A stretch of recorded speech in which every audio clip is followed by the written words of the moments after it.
Hey, Chris back with Fancy and the Springer front leg. We're going to tighten up a little bit. We had a lot of work to do, and I've actually done a little bit prior to this taping, but the one thing that I need to stress to you is removing dead undercoat, because this stuff, a lot of the furnishings are dead. They need a little help to shed sometimes, and the shorter you trim them, the less they shed, so the more undercoat raking they need. And you want to make sure that you do the inside and the outside.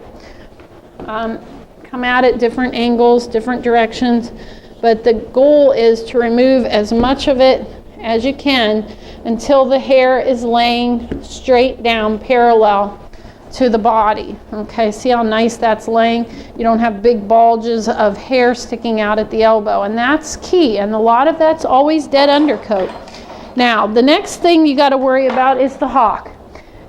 If you've got lots of furnishings in the back, in the middle, in the front, a lot of times we don't notch out the pastern, okay, because it makes it look a little weak. But when you don't have the rear furnishings, you're going to need to shorten the front furnishings, and one way to go about doing that is to cut out that hock.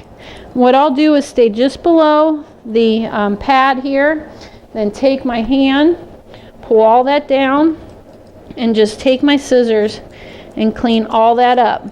Okay, it's just below that pad. All right, probably a couple finger lengths, and then take that leg, comb it up, or excuse me, comb it down, and scissor to create a kind of an angle. And what we're doing is we're trying to focus that coat towards the center of the dog, all right? And this is, very short for a show dog, but this is very manageable for a pet.